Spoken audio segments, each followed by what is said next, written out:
La réduction générale sur Excel. En premier lieu, télécharge la trame Excel sur la paye en autonomie.fr. Quand tu ouvres le fichier, tu tombes sur ce premier onglet Cotisation. Ici, il faudra donc indiquer le mois concerné, l'effectif de l'entreprise et le taux accident du travail, en particulier si celui-ci est inférieur à 0,49%. Idem pour la retraite si le taux est inférieur à 6,01%. Clique maintenant sur l'onglet RGDU.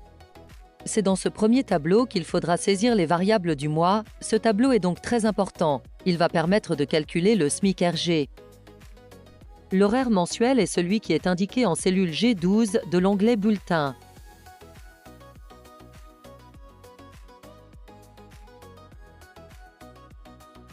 C'est ici qu'il faudra indiquer le nombre d'heures supplémentaires et complémentaires, le montant de ces heures, les primes, etc. Grâce à ces informations, le tableau ci-dessous calculera le SMIC RG, c'est-à-dire proratisé, par exemple, en cas d'absence, de temps partiel, etc. Et ce tableau calculera le montant de la réduction. En cellule G37, tu verras la fameuse formule de calcul. Tu peux voir que la formule fait référence à une cellule, la M24. Et M24, c'est T delta qui est calculé dans ce tableau-ci. Mais avant d'aller plus loin, T delta, c'est quoi? T delta, c'est la différence entre T max et T min. Et pour calculer T max, il faut additionner les cotisations patronales qui entrent dans le champ de la réduction.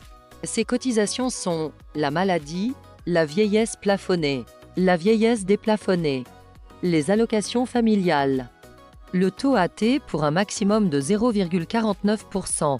Si le taux est inférieur, il faudra le saisir dans l'onglet Cotisation. Le final, 0,1% pour une entreprise de moins de 50 salariés et 0,5% pour une entreprise de plus de 50 salariés. Le chômage. Le CSA. Et enfin, la retraite pour 6,01%. Si le taux est inférieur, il faudra le saisir dans l'onglet Cotisation. On obtient donc un T max de 39,81% ou 40,21% en fonction de l'effectif de l'entreprise. Dans notre calcul, T max moins T min donne donc 37,81% ou 38,21% en fonction de l'effectif de l'entreprise. Sur la trame, on retrouve ces montants dans ce tableau. Ici, T min et T delta. À présent, voyons le résultat pour une rémunération au SMIC. Le montant de la réduction apparaît en cellule M53.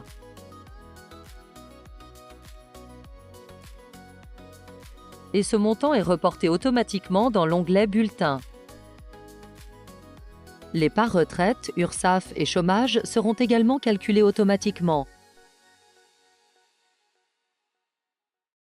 Voyons maintenant une rémunération de 2 000 € avec 5 heures supplémentaires majorées de 25% et 2 heures majorées de 50%.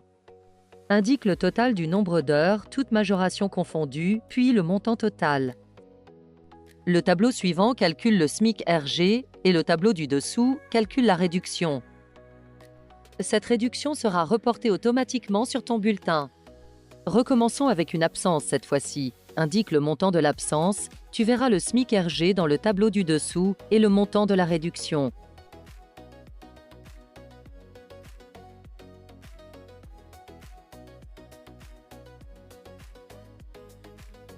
Enfin, pour un temps partiel, tu devras modifier la cellule G12 de l'onglet Bulletin. Le nombre d'heures se reporte automatiquement dans l'onglet RG. Indique ensuite le salaire de base et les éventuelles variables du mois. Le SMIC RG se calcule dans le tableau du dessous et le montant de la réduction apparaît dans le dernier tableau. Te voilà paré pour affronter la réduction générale sur Excel. Retrouve tous nos ouvrages sur la paie sur Amazon. Et la formation complète sur lapayenenautonomie.fr. À bientôt.